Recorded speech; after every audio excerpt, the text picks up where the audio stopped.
Good morning, friends. In today's session, we are going to discuss about themes, motifs, and symbols in Animal Farm by George Orwell. Already we know that themes are the fundamental and offer universal ideas explored in a literary work. When we talk about the theme in the Animal Farm, we have to talk about the corruption of socialist ideals in the Soviet Union. Animal Farm is most famous in the West as a stinging critique of the history and rhetoric of the Russian Revolution, retelling the story of the emergence and development of Soviet communism in the form of an animal fable. Animal Farm allegorizes the rise to power of the dictator Joseph Stalin. In the novella, the overthrow of the human oppressor Mr. Jones by a democratic coalition of animals quickly gives way to the consolidation of power among the pigs. Much like the Soviet intelligentsia, the pigs established themselves as the ruling class in the new society. The struggle for preeminence between Leon Trotsky and Stalin emerges in the rivalry between the pigs, Snowball, and Napoleon. In both the historical and fictional cases, the idealistic but politically less powerful figure, Trotsky and Snowball, is expelled from the revolutionary state by the malicious and violent uh, uh, power of Stalin and Napoleon. The purges and show trials with which Stalin eliminated his enemies and solidified his political base find expression in Animal Farm as the false confessions and executions of animals whom Napoleon distrusted following the collapse of the windmill. Stalin's tyrannical rule and eventual abandonment of the founding principles of the Russian revolutions are represented by the pigs' turn to violent government and adoption of human traits and behaviors, the trappings of their original oppressors. Although Orwell believed strongly in social ideals, he felt that the Soviet Union realized these ideals in a terribly perverse form.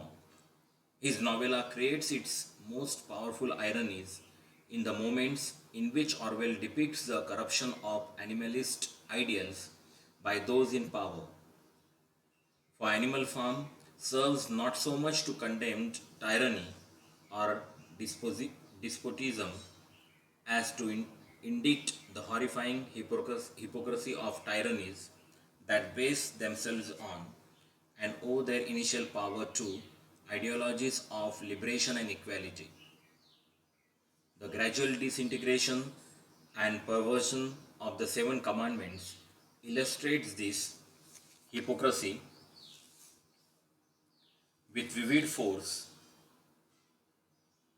as to as do Squealer's elaborate philosophical justifications for the pigs. Blatantly unprincipled actions. Thus, the novella critiques the violence of the Stalinist regime against the human beings it ruled and also points to Soviet communism's violence against human logic, language, and ideals. The societal tendency toward class stratification. Animal Farm offers commentary on the development of class tyranny and the human tendency to maintain and re-establish class structures even in societies that allegedly stand for total equality. The novella illustrates how classes that are initially unified in the face of a common enemy, as the animals are against the humans, may become internally divided when that enemy is eliminated. The expulsion of Mr. Jones creates a power vacuum, and it is only so long before the next oppressor assumes totalitarian control. The natural division between intellectual and physical labor quickly comes to express itself as a new set of class divisions, with the brain workers as the pigs claim to be, using their superior intelligence to manipulate society to their own benefit.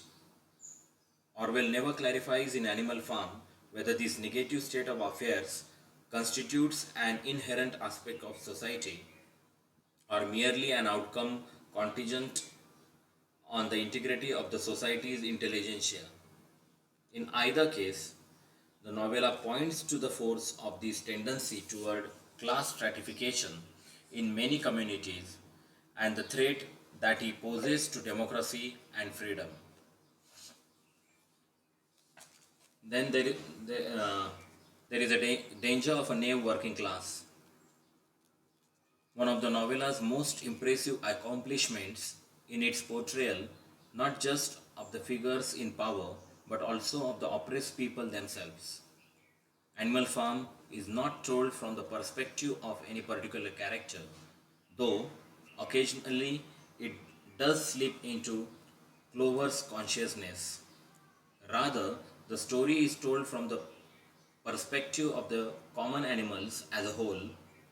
Gullible, loyal, and hardworking, these animals give Orwell a chance to sketch how situations of oppression arise not only from the motives and tactics of the oppressor but also from the naive of the oppressed who are not necessarily in a position to be better educated or informed.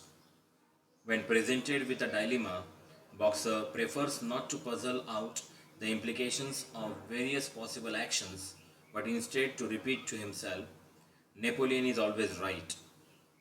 Animal Farm demonstrates how the inability or unwillingness to question authority condemns the working class to suffer the full extent of the ruling class oppression. Then we'll talk about the abuse of language as instrumental to the abuse of power. One of Orwell's central concerns, both in Animal Farm and in 1984, is the way in which language can be manipulated as an instrument of control. In Animal Farm, the pigs gradually twist and distort a rhetoric of socialist revolution to justify their behavior and to keep the other animals in the dark. The animals heartily embrace Major's visionary ideal of socialism, but after Major dies, the pigs gradually twist the meaning of his words. As a result, the other animals seem unable to oppose the pigs without also opposing the ideals of the rebellion. By the end of the novella, after Squealer's repeated reconfigurations of the Seven Commandments in order to decriminalize the pig's treacheries, the main principle of the farm can be openly stated as all animals are equal, but some animals are more equal than others. This outrageous abuse of the word equal and of the ideal of equality in general typifies the pig's method, which becomes increasingly audacious as the novel progresses. Orwell's sophisticated exposure of this abuse of language remains one of the most compelling and enduring features of Animal Farm, worthy of close study even after we have decoded its allegorical characters and events. Then we'll talk about the motifs. Motifs are recurring structures, contrasts, and literary devices that can help to develop and inform the text major themes. Now we'll talk about the songs in Animal Farm. Animal Farm is filled with songs, poems, and slogans, including Major's Steering, Beast of England, Ode, Minimus' Ode to Napoleon, The Sheep's Chants, and Minimus' revised anthem, Animal Farm. All of these songs serve as propaganda, one of the major conduits of social control. By making the working class animals speak the same words at the same time, the pigs evoke an atmosphere of grandeur and nobility associated with the recited text subject matter. The songs also erode the animals' sense of individuality and keep them focused on the tasks by which they will purportedly achieve freedom. Then state ritual, as Animal Farm shifts gears from its early revolutionary fervor to a phase of consolidation of power in the hands of the few. National rituals become an ever more common part of the farm's social life.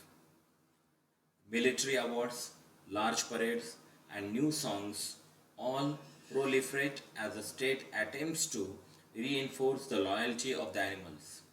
The increasing frequency of the rituals bespeaks the extent to which the working class in the novella becomes more reliant on the ruling class to define their group identity and values. Now we'll discuss about the symbols used in Animal Farm. Symbols, as we know, are objects, characters, figures, and colors used to represent abstract ideas or concepts. Now, the first symbol, Animal Farm. Animal Farm, known at the beginning and at the end of the novel as a manor farm, symbolizes Russia and the Soviet Union under Communist Party rule. But more generally, Animal Farm stands for any human society, be it capitalist, socialist, fascist, or communist. It possesses the internal structure of a nation with a government, that is of pigs, a police force or army, that is of dogs, a working class means the other animals, and state holidays and rituals. Its location amid a number of hostile neighboring farms supports its symbolism as a political entity with diplomatic concerns. The second symbol used in Animal Farm is of the barn. The barn at Animal Farm, on whose outside walls the pigs penned the seven commandments and later their revision and their revisions represents the collective memory of a modern nation. The many, the, the many scenes in which the ruling class speaks alter the principles of animalism and in which the working class animals puzzle over but accept these changes represent the way an institution in power can revise a community's concept of its history to bolster its control. If the working class believes history to lie on the side of their oppressors, they are less likely to question oppressive practices. Moreover, the oppressors, by revising their nation's conception of its origins and development, gain control of the nation's very identity, and the oppressed soon come to depend upon the authorities for their communal sense of self. The another symbol used in the Animal Farm is windmill. The great windmill symbolizes the pig's manipulation of the other animals for their own gain. Despite the immediacy of the need for food and warmth, the pigs exploit Boxer and the other common animals by making them undertake backbreaking labor to build the windmill, which will ultimately earn the pigs more money and thus increase their power. The pig's declaration that Snowball is responsible for the windmill's first collapse constitutes psychological manipulation as it prevents the common animals from doubting the pig's abilities and unites them against a supposed enemy. The ultimate conversion of the windmill to commercial use is one more sign of the pig's betrayal of their fellow animals. From an allegorical point of view, The windmill represents the enormous modernization projects undertaken in Soviet Russia after the Russian Revolution. This is all about themes, motifs, and symbols in the novel Animal Farm by George Orwell. I hope you have understood all these themes, motifs, and symbols. In the next lecture, we'll have the summary, chapter by summary of the Animal Farm. Thank you.